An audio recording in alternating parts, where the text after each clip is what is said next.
คือใดก็มากดขี่ถึงว่ามีจักรพรรดิตั้งดาวคานพวกเขาทหารตีต้านเพื่อให้ดับสูญถึงแม้จะตายก็บ่เสียดายเลือดหลั่งและลิ้นยอมสิ้นเสียกายถึงจะตายก็เพื่อศาสตร์เอาทหารปฏิวัติกำจัดพวกมารต้านสู่เสียงปืนกองกังวานปอทอง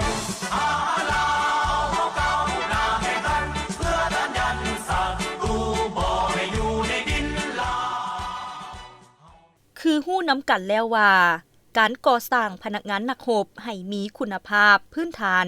ต้องได้ฝึกฝนหล่อหลอมจากสถาบันโรงเรียนหรือศูนย์ฝึกอบรมต่างๆของกองทัพประชาชนลาวได้มีหลายศูนย์ฝึกการทหารอยู่บรรดากองบัญชาการทหารแขวงและกองพลก็คือกองพลทหารราบที่5แม่นศูนย์ฝึกหนึ่งที่สำคัญ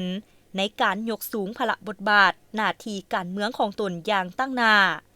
โดยเฉพาะการก่อสร้างพนักงานนักรบให้มีความรู้ความสามารถด้านการเมืองการทหารขั้นพื้นฐานโดยเฉพาะก่อสร้างนายสิบและบำรุงพนักงานขั้นกองห้อยกองพันน้อยเพื่อประกอบให้บรรดากรมกองโดยปฏิบัติตามการนำพาซี่น้ำของขันเทิงก็คือคณะพักคณะบรรษากองทหารราบที่5และแผนการอบรมประจำปีของคณะพักคณะบรรษาศูนย์ฝึกได้เป็นเจ้าการนำพาซี่น้ำสุกยูปรับปรุงคืนใหม่โครงการหลักสูตรตามตำราการซิดสอนของโรงเรียนนายสิบในกองทัพในนั้นได้จัดตั้งเปิดเรียนนายสิบได้5สูตรมีจำนวนพล843สหายจัดตั้งบำรุงให้พนักงานการทหารการเมืองขันกองห้อยกองพันน้อยระบบ6เดือนได้3สูตร180สหายเปิดสุดอบรมเวียกงานวิชาเฉพาะอุปโภคระบบ6เดือน1สูตร60สหายและเปิดอบรมวิชาเฉพาะปรุงแต่ง1สูตร110สหายไปพร้อมกันนั้นยังได้เปิดอบรมวิชาเฉพาะยุทโธ1สูตร60สหายนอกนั้นได้นำพาซี่น้ำปรับปรุงระบบพื้นฐานโครงล่าง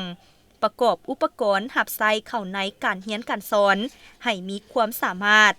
รับประกันทันกับสภาพการและความเรียกร้องต้องการในระยะใหม่ในปัจจุบันนี้เนาะแต่เฮาก็กะเกียมแต่ว่าปัจจุบันนี้ก็แม่นว่าอิงใส่ความของต้องการในหน้าที่ของศูนย์เจ้าเฉพาะแม่นการฝึกอบรมให้ใน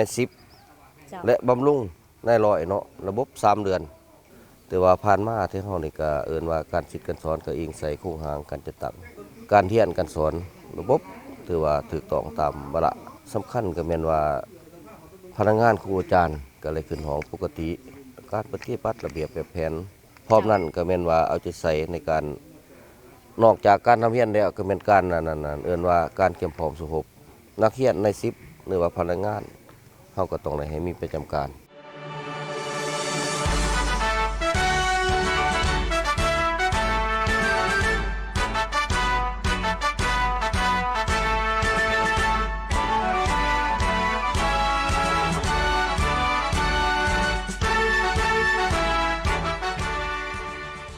มาฮอดปัจจุบันนี้ศูนย์ฝึกกองพลทหารราบที่5ยังได้สุ่มใส่การอบรมหัดแอบทางด้านศิลปยุทธยุทธวิธี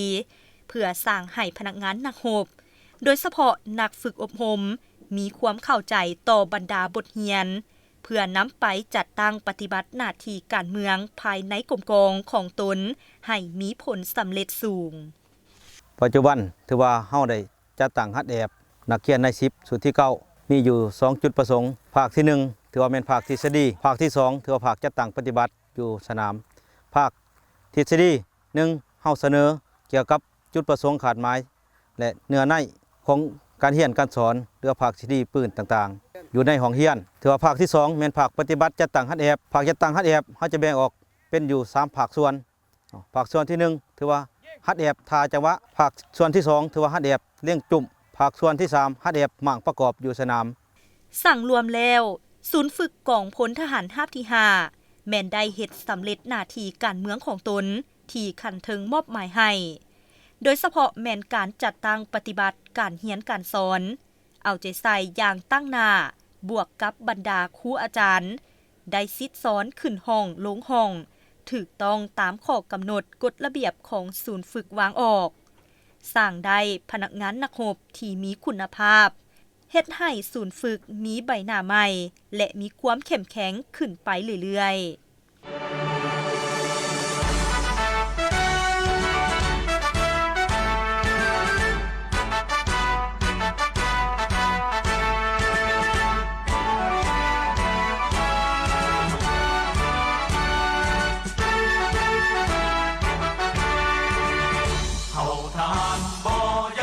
สิ่งใดๆบ่ยอมปล่อยให้ศาสตร์อื่นใดเข้ามากดขี่ถึงว่ามีจักรพรรดิตั้งดาวคานพวกเขาทหารตีต้านเพื่อให้ดับสูญถึงแม้จะตายก็บ่เสียดายเลือดหลั่งและลิ้นยอมสิ้นเสียกายถึงจะตายก็เพื่อศา